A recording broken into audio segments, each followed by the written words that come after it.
سيئات أعمالنا من يهده الله فلا مضل له ومن يضلل فلا هادي له وأشهد أن لا إله إلا الله وحده لا شريك له وأشهد أن محمدًا عبده ورسوله يا أيها الذين آمنوا اتقوا الله حق تقاته ولا تموتن إلا وأنتم مسلمون يا أيها الناس اتقوا ربكم الذي خلقكم من نفس واحدة وخلق منها زوجها وبث منهما رجالا كثيرا ونساء واتقوا الله الذي تساءلون به والأرحام إن الله كان عليكم رقيبا يا أيها الذين آمنوا اتقوا الله وقولوا قولا سديدا يصلح لكم أعمالكم ويغفر لكم ذنوبكم ومن يطع الله ورسوله فقد فاز فوزا عظيما أما بعد فإن خير الحديث كتاب الله وخير الهدي هدي محمد صلى الله تعالى عليه وعلى آله وسلم وشر الأمور محدثاتها وكل محدثة بدعة وكل بدعة ضلالة إن الله وملائكته يصلون على النبي يا أيها الذين آمنوا صلوا عليه وسلموا تسليما اللهم صل على محمد وعلى آل محمد كما صليت على إبراهيم وعلى آل إبراهيم إنك حميد مجيد اللهم بارك على محمد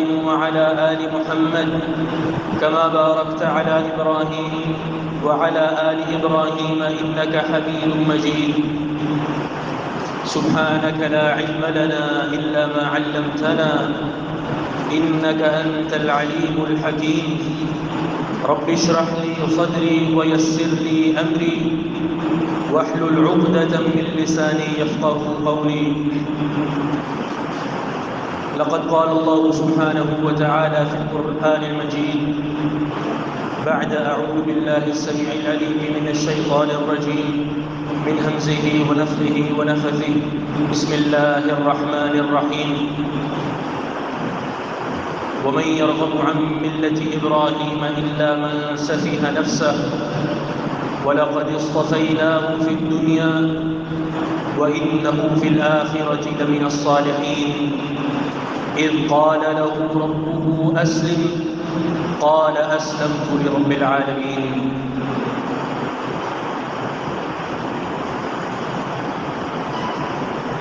جو ایام ہم گزار رہے ہیں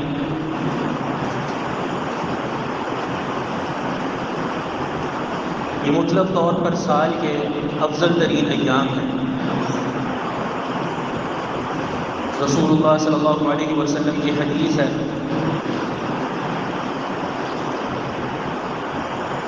ما من أيام العمل الصالح فيها أحب إلى الله من هذه الأيام العشر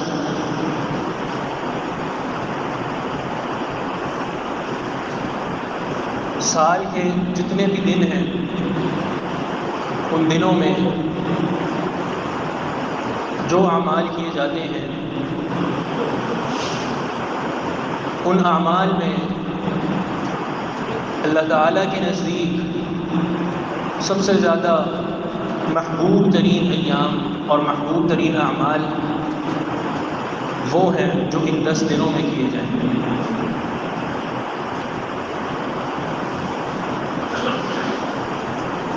اور ایک اور حدیث میں نبی علیہ الصلوۃ والسلام نے فرمایا فَأَكْثِرُوا فِيهِنَّ مِنَ التَّهْلِيلِ وَالتَّكْبِيرِ وَالتَّحْمِيدِ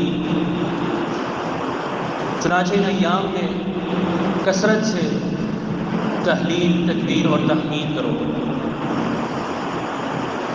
وہ ذکر جو آپ کو سکھایا گیا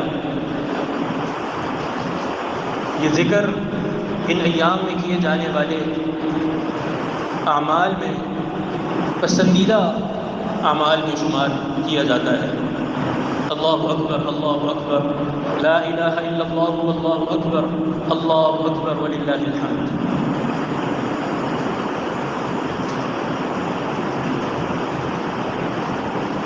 اور ان ایام کی افضلیت کیوں نہ ہو جبکہ ان ایام میں عرفہ کا دن ہے، ان ایام میں یوم النحر، عید الاضحیٰ اور 10 ذو الحجہ جس دن قربانی کی جاتی ہے وہ دن ہے۔ اور نبی علیہ الصلوۃ والسلام کی حدیث ہے افضل الایام عند اللہ یوم النحر ثم یوم القر، تمام ایام میں سب سے زیادہ فضیلت والے ایام ایک یوم النحر ہے، 10 ذو الحجہ جب قربانی کی جاتی ہے، عید کا دن، ثم یوم القر، اور اس کے بعد یوم القر ہے۔ یوم القر کی وضاحت، یوم القر 11 ذو الحجہ کا دن ہے۔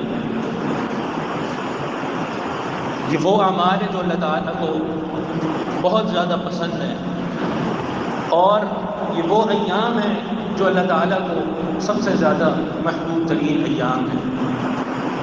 حتیٰ کہ یہ مسئلہ بھی آپ جانتے ہیں کہ رمضان کے دنوں سے بھی افضل قرار دیے گئے ہیں۔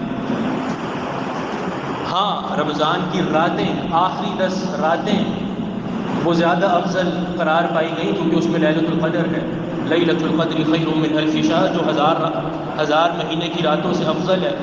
تو راتیں رمضان کی آخری اللہ تعالیٰ کو سب سے زیادہ پسند ہے، اور دن مطلق طور پہ عشرہ ذو الحجہ، یہ جو 10 دن ہم گزار رہے ہیں جو ختم ہونے والے ہیں، یہ دن اللہ تعالیٰ کو سب سے زیادہ پسند ہے۔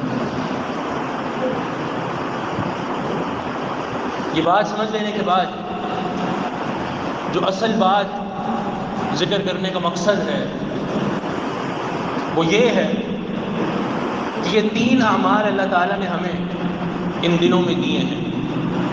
پہلا عمل عرفہ کا روزہ، دوسرا عمل قربانی، اور تیسرا عمل حج بیت اللہ، جن لوگوں کو اللہ تعالیٰ نے استطاعت دی ہے۔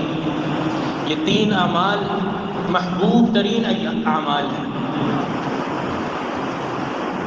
اور ان تینوں اعمال میں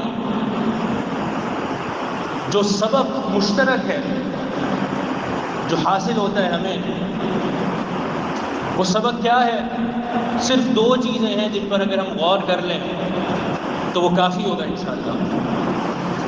پہلی چیز کہ یہ اعمال ہمیں ایک عقیدہ سکھاتی ہے، اور دوسری چیز یہ اعمال ہمیں منہج اتباع سکھاتی ہے۔ منہج اتباع کہ اتباع کرنی کیسے ہے۔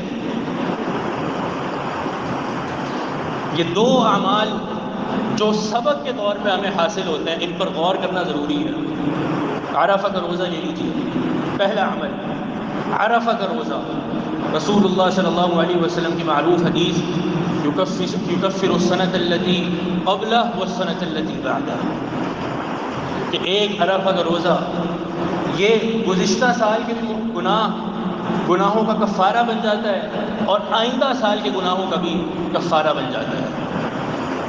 2 سالوں کے گناہوں کا کفارہ۔ یہ 2 سال سے مراد کون سے ہیں؟ ایک روایت ہے موجب طبرانی کی، اگرچہ اس کی سند میں ضعف ہے، لیکن علماء نے اس کو وضاحت کرتے ہوئے بیان فرمایا ہے کہ یہ 2 سال اس طرح، اس روایت کے الفاظ یکفر السنۃ التی انت فیہا والسنۃ التی بعدہا، 1 سال وہ جس سال میں آپ جی رہے ہیں، کیونکہ یہ سال کا آخری مہینہ ہے ذو الحجہ، جس دن آپ روزہ رکھ رہے ہیں عرفہ کا، یہ سال کا آخری مہینہ ہے، تو اس سال کے جو گناہ ہیں وہ گناہ معاف کر دیے جائیں گے، اور دوسرا سال جو ابھی شروع ہونے والا ہے محرم سے، اس سال کے بھی گناہوں کا یہ عرفہ کا روزہ کفارہ بن جاتا ہے۔ البتہ اس بات کو بھی ذہن میں رکھنا چاہیے کہ ان گناہوں سے مراد صغائر ہیں، چھوٹے گناہ ہیں۔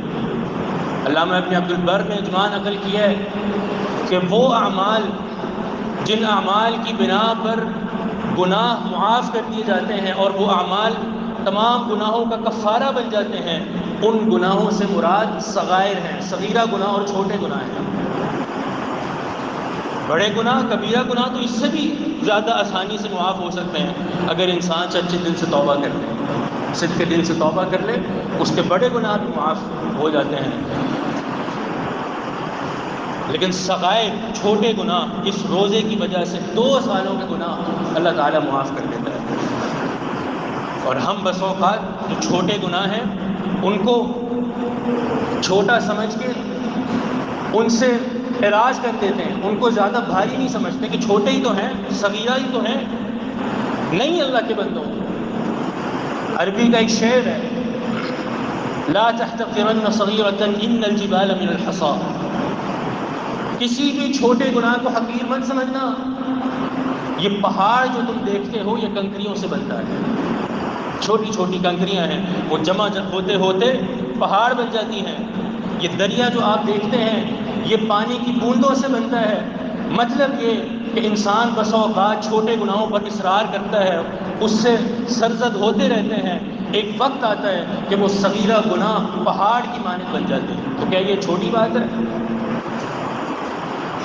تو اس لیے یہ روزہ 2 سالوں کے گناہوں کا کفارہ ہے، اتنی اس کی اہمیت ہے۔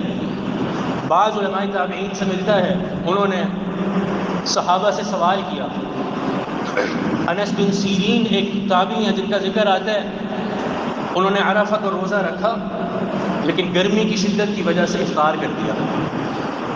ظاہر ہے نفلی روزہ ہے، آپ توڑ سکتے ہیں، تو نفلی روزہ توڑ دیا۔ اس کے بعد عبداللہ بن عمر رضی اللہ عنہما کے پاس گئے اور پوچھا کہ میں نے عرفہ کا روزہ رکھا تھا لیکن گرمی کی شدت تھی، پیاس شدید لگی ہوئی تھی، میں نے افطار کر دیا۔ تو عبداللہ بن عمر رضی اللہ عنہما نے ان سے فرمایا کہ اب تم اس روزے کی قضا دیتے ہوئے 1 دن اور روزہ رکھنا۔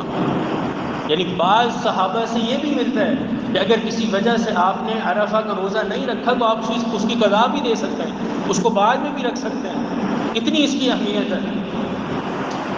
یہ عمل عرفہ کا روزہ یہ بہت افضل ترین اعمال میں سے ہے۔ نبی علیہ الصلوۃ والسلام کی حدیث ہے، اب اس میں ایک سبق ہمارے سامنے آتا ہے، وہ کیا ہے؟ نہا رسول اللہ صلی اللہ علیہ وسلم عن صوم یوم عرفہ بعرفہ، نبی علیہ الصلوۃ والسلام نے عرفہ کے مقام پہ عرفہ کا روزہ رکھنے سے منع فرمایا ہے۔ کیا مطلب؟ جو حجاج بیت اللہ کا حج کرنے گئے ہیں اور 9 ذی الحجہ کو عرفہ کے مقام پہ وقوف کرتے ہیں تو ان حجاج کو عرفہ کا روزہ رکھنے سے منع فرمایا ہے۔ اس منع فرمانے کی وجہ کیا ہو سکتی ہے؟ سفیان بن عیینہ رحمہ اللہ سے کسی نے پوچھا کہ عرفہ کے مقام پہ حجاج کو روزہ رکھنے سے کیوں منع کیا گیا ہے؟ تو سفیان بن عیینہ نے فرمایا اس کی وجہ یہ ہے کہ یہ سارے حجاج اللہ تعالیٰ کے مہمان ہیں، اور جو میزبان ہوتا ہے اس کے لیے لائق نہیں ہے کہ وہ اپنے مہمانوں کو بھوکا رکھے۔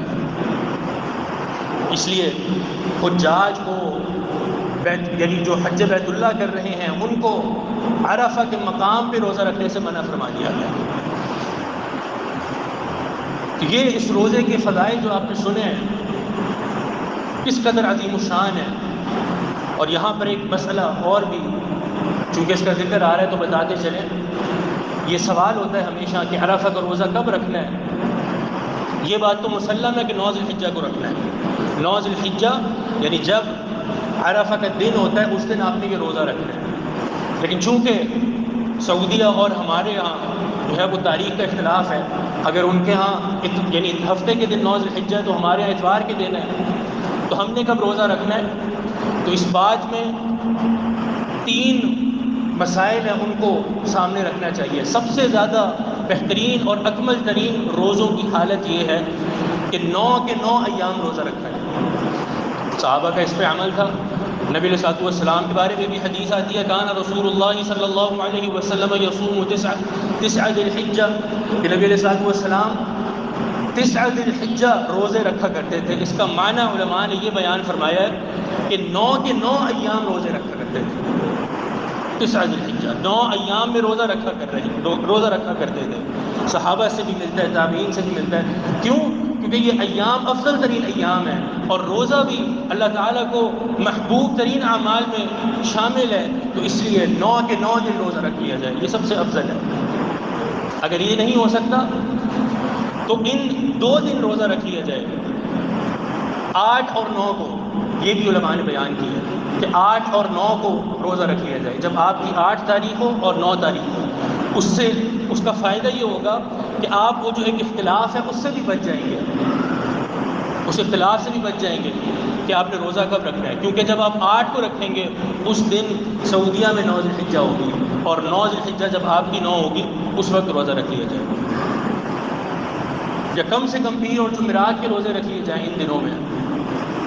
اور تیسرا اور آخری جو درجہ ہے، اگر صرف ایک ہی روزہ رکھنا ہے تو اس میں صحیح بات یہی ہے کہ آپ نے اپنی 9 ذی الحجہ کے مطابق رکھنا ہے، جو آپ کی 9 ذی الحجہ ہے، جو پاکستان کی 9 ذی الحجہ تاریخ ہے، اس تاریخ میں آپ نے یہ روزہ رکھنا ہے۔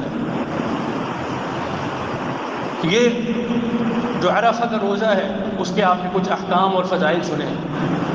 دوسرا عمل جو اللہ تعالیٰ نے ان دنوں میں عطا کیا ہے، اپنے گھر کا حج، بڑا عظیم عمل ہے۔ وَلِلَّهِ عَلَى النَّاسِ حِجُّ الْبَيْتِ مَنِ اسْتَطَاعَ إِلَيْهِ سَبِيلًا، اللہ تعالیٰ نے جو اس گھر کے سفر کے لیے استطاعت رکھتے ہیں ان کے لیے حج کو لازم اور فرض رکھا ہے۔ رسول اللہ صلی اللہ علیہ وسلم کی حدیث ہے، تابعوا بین الحج والعمرہ، حج اور عمرے میں مطابقت کیا کرو، کثرت سے کیا کرو، پے در پے کیا کرو۔ اگر اللہ نے استطاعت دی ہے تو بار بار حج اور عمرے کیا کرو۔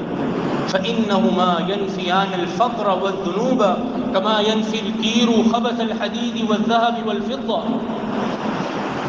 اگر تمہیں اس بات کا خدشہ ہو، بار بار پیسہ خرچ ہوتا ہے، فقر آ سکتا ہے، پیسوں میں کمی آ جاتی ہے، فقر کا خدشہ ہو، تو نبی علیہ السلام کا یہ فرمان آ کے سن لیجیے، یہ دونوں اعمال، کثرت سے حج اور عمرے کرنا، یہ گناہوں کو اور فقر و فاقے کو اس طرح مٹاتے ہیں جس طرح ایک بھٹی لوہے، سونے اور چاندی کی میل کو مٹاتی ہے۔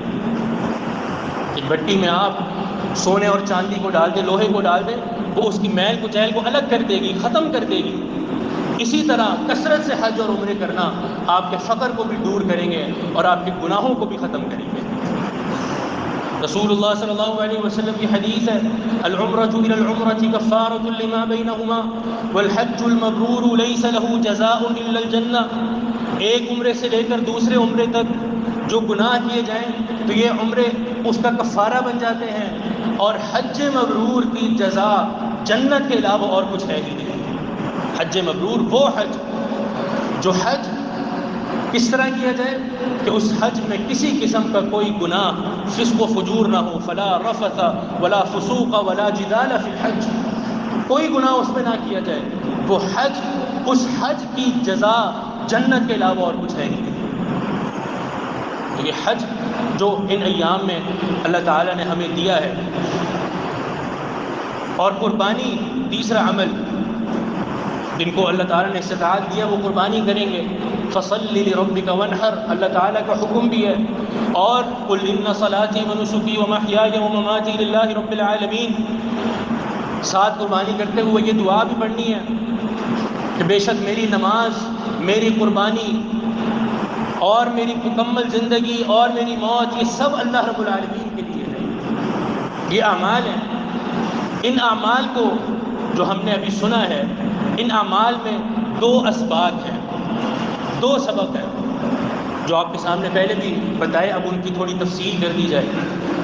پہلا سبق ہے جو عقیدہ ان اعمال کے ذریعے ہمیں سکھایا جا رہا ہے، اور دوسرا کہ جو منہج اتباع ان اعمال کے ذریعے ہمیں سکھایا جا رہا ہے، ان پر غور کرنے کی اور ان کے مطابق عمل کرنے کی انتہائی زیادہ ضرورت ہے۔ عقیدہ، آپ ان اعمال کو لے لیجئے، حج بیت اللہ کو لے لیجئے، کیا عقیدہ سکھایا جا رہا ہے؟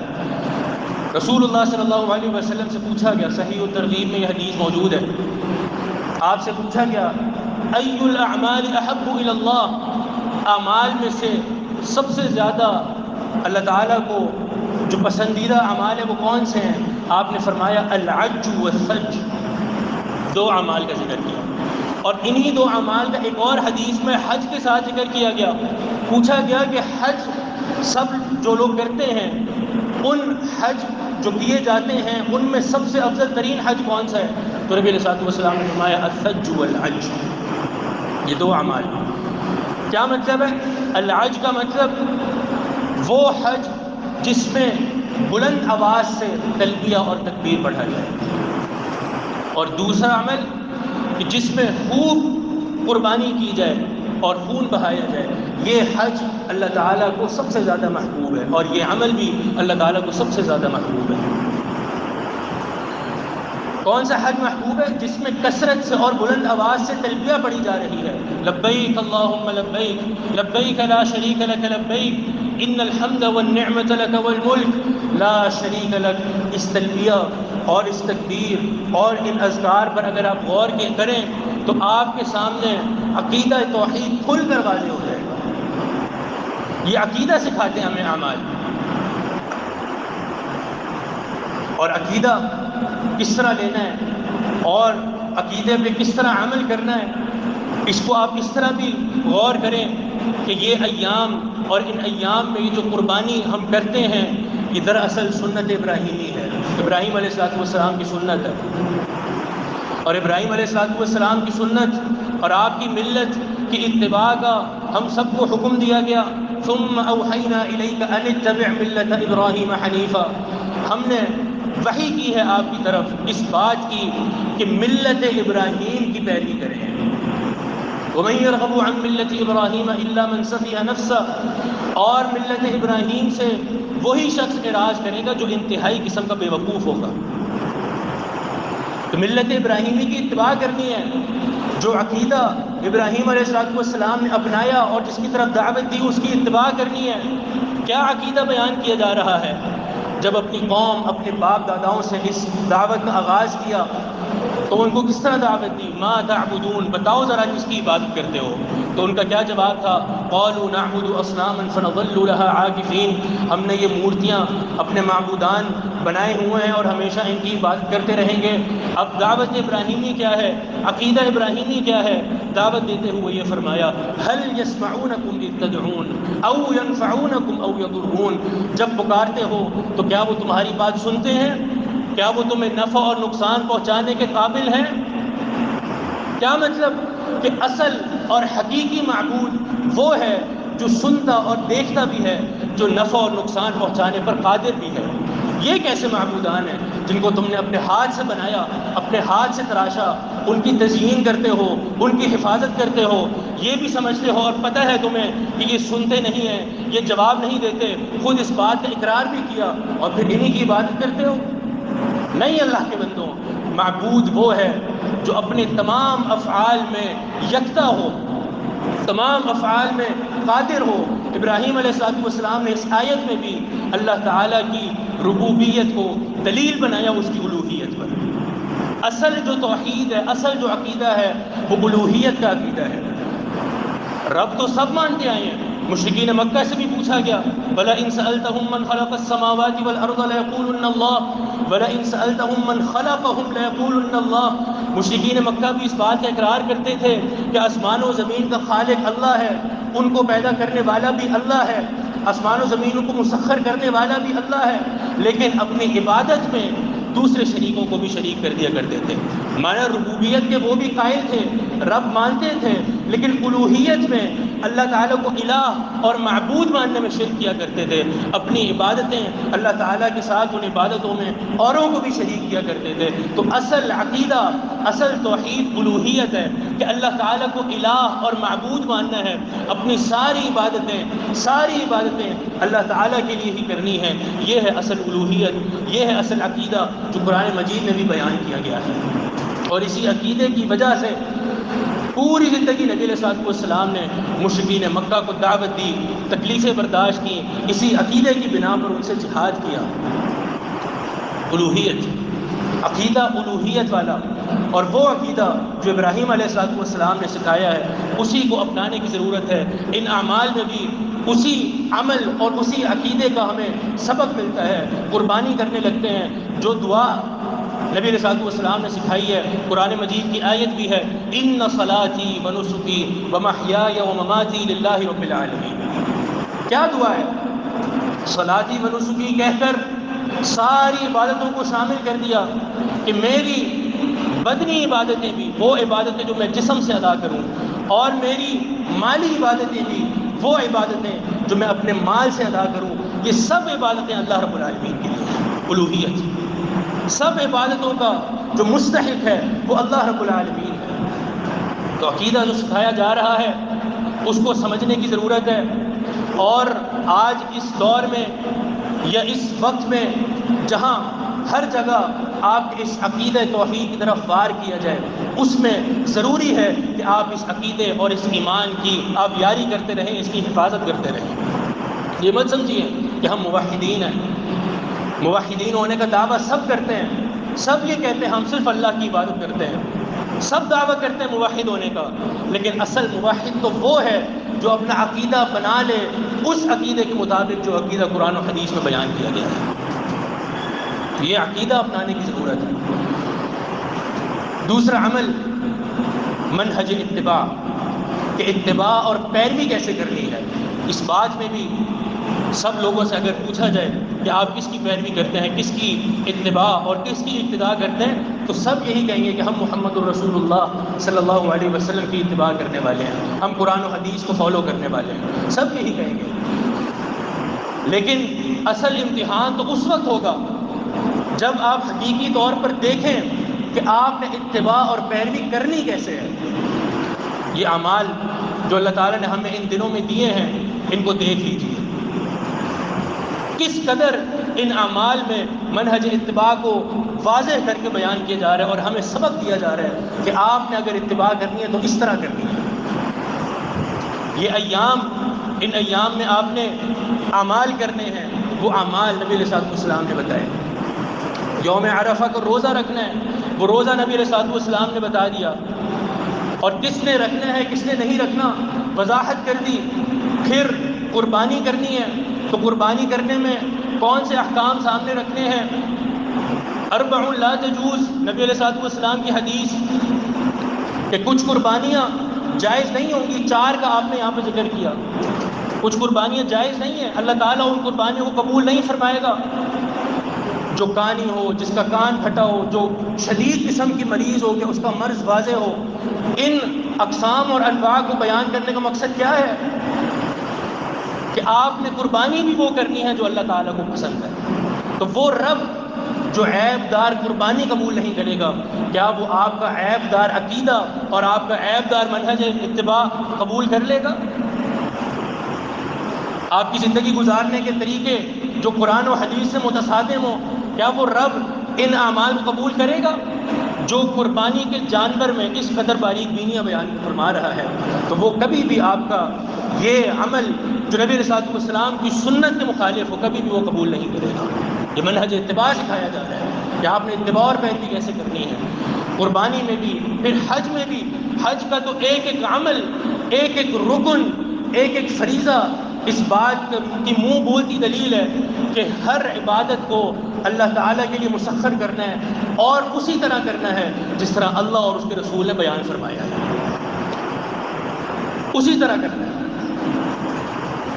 شروع سے آپ دیکھ لیجئے حج کے اعمال کو، یوم الترویہ مینا میں کھڑے ہونا ہے، اس کے بعد عرفہ جانا ہے، پھر مینا کا وقوف ہے، پھر قربانی کرنی ہے، طواف کرنا ہے، اور اپنے بال مونڈنے ہیں، رمی کرنی ہے، کہیں دوڑنا ہے، کہیں آہستہ چلنا ہے۔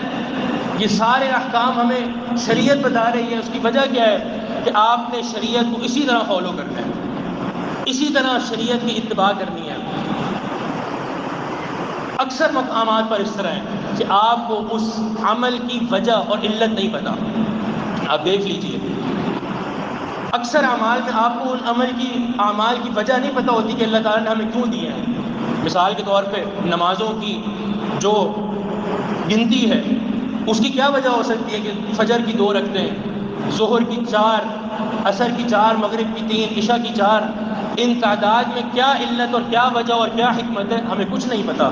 ہم نے صرف اللہ تعالیٰ اور اس کے رسول سے سنا ہے کہ ہم نے ان نمازوں کو پڑھنا ہے اور انہی رکعتوں کے مطابق پڑھنا ہے تو ہم اسی طرح پڑھیں گے. اس کی وجہ اور علت تراشنے کی ضرورت نہیں ہے. یہ ہے منہج اتباع کہ جو ہی کوئی حکم آ گیا اللہ اور اس کے رسول کا تو اس کو من وعن قبول کرنا ہے, اسی طرح قبول کرنا ہے جس طرح صحابہ کرام کیا کرتے تھے. اور صحابہ کرام کے منہج کو ہمارے لیے آئیڈیل اور نمونہ بنایا گیا ہے. فَإِنْ آمَنُوا بِمِثْلِ مَا آمَنْتُمْ بِهِ فَقَدِ اهْتَدَوْا. ایمان اسی کا ہوگا جس کا ایمان صحابہ والا ایمان ہوگا. اور صحابہ کا منہج اتباع کیا تھا؟ اللہ اکبر. سیدنا ابو بکر رضی اللہ عنہ ابھی اسلام لائے ہیں, اسلام کی شروعات کے دن ہے. مستدرک حاکم کی یہ حدیث ہے, اور اس حدیث میں یہ بھی پتہ چلتا ہے کہ سیدنا ابو بکر رضی اللہ عنہ کو صدیق لقب کیوں دیا گیا, آپ کو صدیق کیوں کہا جاتا ہے. جب نبی علیہ الصلوۃ والسلام کو معراج ہوا تو اگلے دن مشرکین مکہ سیدنا ابو بکر کے پاس پہنچ گئے کہ سنا آپ کے ساتھی نے رات کیا بات کی ہے, مذاق اڑاتے ہوئے. ابھی اسلام کی شروعات کے دن ہے, ایمان لائے ہوئے کچھ دن ہوئے ہیں, لیکن کس قدر مضبوط ایمان اور اتباع کا منہج اپنائے ہوئے ہیں. جب مذاق اڑاتے ہوئے کہا کہ رات آپ کے ساتھی نے کہا ہے کہ فرشتے آئے اور ان کو اٹھا کر پہلے بیت المقدس لے آئے, پھر بیت المقدس سے 7واں آسمان کی سیر کرائی گئی, اس کے بعد اسی رات کو واپس ان کے بستر پر چھوڑ دیا گیا, تو اب بھی اپنے ساتھی کی بات کو مانتے ہو؟ سیدنا ابو بکر رضی اللہ عنہ کا کیا جواب تھا؟ اب قال ذلک, کیا میرے ساتھی نے یہ بات کہی ہے؟ عرض کیا جی ہاں آپ کے ساتھی نے یہی بات کی ہے. کہا لئن قال ذلك لقد صدق, اگر میرے ساتھی نے یہ بات کی ہے تو اللہ کی قسم وہ اس بات پہ بھی سچا ہے. تم اس بات پہ میرے ایمان لانے کو مذاق کا نشانہ بناتے ہو. اصدقه فيما اکبر من ذلك, میں تو اس سے بڑی بات کی تصدیق کرتا ہوں. اصدقه بخبر في غدوة وروحة, میں تو اس بات پر بھی ایمان لاتا ہوں کہ صبح شام میرے رسول پہ, میرے حبیب پہ اور میرے ساتھی پر اللہ تعالیٰ کی وحی نازل ہوتی ہے. یہ زیادہ بڑی بات اور میرا اس پر بھی ایمان ہے. سیدنا ابو بکر رضی اللہ عنہ کا منہج اتباع. جب نبی علیہ الصلوۃ والسلام کا انتقال ہوا, جیش اسامہ جو نبی علیہ الصلوۃ والسلام نے اسامہ بن زید رضی اللہ عنہ کو ایک لشکر کا کمانڈر بنا کر روانہ کیا تھا اپنی زندگی کے آخری ایام میں, اور روانہ کرنے کے بعد ابھی وہ لشکر مدینہ سے کچھ ہی دور گیا تھا, نبی علیہ الصلوۃ والسلام کا انتقال ہو گیا تو وہ لشکر واپس آ گیا, مدینہ آ گیا. تب صحابہ نے ابو بکر رضی اللہ عنہ کو یہ کہا کہ ابھی مدینہ محفوظ نہیں ہے, ابھی جیش اسامہ کی ضرورت مدینہ میں ہے. نبی علیہ الصلوۃ والسلام نے روانہ کیا تھا لیکن ابھی کچھ دن رک جائیں اور اس لشکر کو مدینہ میں ہی رہنے دیں. تو سیدنا ابو بکر رضی اللہ عنہ کا کیا جواب تھا؟ وہ جواب آپ کو ایک منہج دے رہا ہے, اتباع کا منہج, کہ نبی علیہ الصلوۃ والسلام کی اتباع کیسے کرنی ہے, پیروی کیسے کرنی ہے. سیدنا ابو بکر رضی اللہ عنہ نے جب یہ بات سنی تو غصے میں آ گئے اور کیا کہا, اللہ کی قسم اگر درندے مدینہ میں موجود درندے اور ایسے خون خوار جانور آ جائیں اور امہات المومنین کی ٹانگوں کو گھسیٹتے ہوئے مدینہ سے لے جائیں, میں تب بھی اسامہ بن زید کے لشکر کو روانہ کرنے سے نہیں روکوں گا. کیوں؟ افاطیعہ حیا واعصیہ میتا, کیونکہ یہ لشکر نبی علیہ الصلوۃ والسلام نے روانہ کیا ہے اور میں آپ کی مخالفت نہیں کر سکتا. تم یہ سمجھتے ہو اور یہ چاہتے ہو کہ جب نبی علیہ الصلوۃ والسلام زندہ تھے میں تب تو آپ کی اتباع کرتا, لیکن آج آپ فوت ہو چکے ہیں تو اب میں آپ کی نافرمانی شروع کر دوں. یہ منہج اتباع. جو ہی نبی علیہ الصلوۃ والسلام کی حدیث آ جائے فوراً اس کو قبول کرنا ہے, وہی منہج اتباع جو ملت ابراہیم میں بیان کیا گیا ہے. اذ قال له ربه اسلم قال اسلمت لرب العالمین. ابراہیم علیہ الصلوۃ والسلام کا ذکر کیا. کیوں ہر اس شخص کو بے وقوف قرار دیا جا رہا ہے جو ملت ابراہیمی سے اعراض کرتا ہے, اس منہج سے اعراض کرتا ہے؟ اسی وجہ سے جب اللہ تعالیٰ نے ابراہیم علیہ الصلوۃ والسلام سے کہا اسلم, مطیع و فرمانبردار ہو جاؤ, قال اسلمت لرب العالمین, جواب کیا دیا؟ ہاں اے اللہ میں مطیع و فرمانبردار ہو چکا. اور مطیع و فرمانبرداری کی مثال کیسی قائم کی؟ صحیح بخاری کی حدیث, جب اپنے گھر والوں کو ہاجر اور اسماعیل علیہ الصلوۃ والسلام کو جب مکہ کی زمین پہ جو اس وقت بائبان تھی, کوئی وہاں پہ کھیتی اور کوئی لوگوں کا جو ہے وہ جھمگنڈا نہیں تھا, کوئی قبائل آباد نہیں تھے, وہاں چھوڑ کر جب واپس چل دیے تو ان کو بتایا نہیں, ان کو وجہ نہیں بتایا کہ کیوں کیا جا رہا ہے. جب ابراہیم علیہ الصلوۃ والسلام وہاں چھوڑ کر واپس چل دیے تو پیچھے سے ہاجرہ علیہ الصلوۃ والسلام ان سے پوچھنے لگی کہ آپ ہمیں چھوڑ کر کہاں جا رہے ہیں؟ ابراہیم علیہ السلام کوئی جواب نہیں دے رہے، اللہ تعالیٰ کے حکم کے بغیر کوئی عمل نہیں کیا، کوئی جواب نہیں دے رہے، بس چلے جا رہے ہیں۔ بالآخر حاجرہ علیہ السلام کہہ اٹھی، اللہ امرک بہذا، کیا اللہ نے آپ کو اس بات کا حکم دیا؟ بس یہ بتا دیں۔ تو ابراہیم علیہ السلام نے کہا ہاں اللہ نے اس بات کا حکم دیا ہے۔ پیچھے مڑنا بھی گوارا نہیں کیا، کیونکہ مجھے اللہ نے اس بات کا حکم نہیں دیا، پیچھے مڑے بھی نہیں اور کہا ہاں اللہ نے مجھے حکم دیا ہے۔ تب انہوں نے کہا اگر اللہ نے حکم دیا ہے تو وہ ذات ہمیں کبھی ضائع نہیں کرے گی۔ اور یہی منہج اتباع صحابہ کرام نے بھی اپنایا۔ سیدنا علی رضی اللہ عنہ کو جب خیبر کے مقام پہ جھنڈا تھمایا گیا، خیبر روانہ کیا گیا اور کہا علی رسلک، آسانی سے اور اپنی رفتار کو آہستہ کرتے ہوئے چلتے جاؤ۔ سیدنا علی جھنڈا تھامے چل رہے ہیں، اچانک ایک سوال ذہن میں آ گیا جو نبی علیہ السلام سے کرنا تھا۔ سوال بھی بہت ضروری تھا، اب چاہتے تو واپس موڑ کر نبی علیہ السلام کے پاس جا سکتے تھے، پوچھ سکتے تھے، لیکن نبی علیہ السلام کو آرڈر ذہن میں تھا کہ چلتے جاؤ اور پیچھے نہیں دیکھنا۔ تو چلتے چلتے سوال کر دیا، علی ما اقاتلہم یا رسول اللہ، اے اللہ کے رسول ان سے میں کس بنیاد پر جہاد کروں اور کس بنیاد پر قتال کروں؟ چلتے ہوئے سوال کیا۔ وہی مثال اور وہی نمونہ جو سیدنا ابراہیم علیہ السلام نے بنایا، وہی نمونہ صحابہ کرام آپ کو یہاں پر دے رہے ہیں۔ نبی علیہ السلام نے فرمایا قاتلوہم حتی یشہدوا ان لا الہ الا اللہ، لا الہ الا اللہ کی بنیاد پر ان سے جہاد کرنا ہے۔ یہ منہج اتباع جو ان اعمال میں ہمیں سبق کے طور پر ملتا ہے، یہ جو اعمال ہم نے کرنے ہیں اللہ تعالیٰ کے لیے، تو ان اعمال کو کرتے ہوئے ساتھ ہی ہمارے ذہنوں میں جو ان اعمال سے سبق حاصل ہو رہے ہیں ان پر بھی غور کرنے کی ضرورت ہے اور ان کے مطابق زندگی بسر کرنے کی ضرورت ہے۔ اللہ تعالیٰ سے توفیق کی استدعا ہے۔ اقول قولی ھذا واستغفر اللہ لی ولکم ولسائر المسلمین فاستغفروہ انہ ھو الغفور الرحیم۔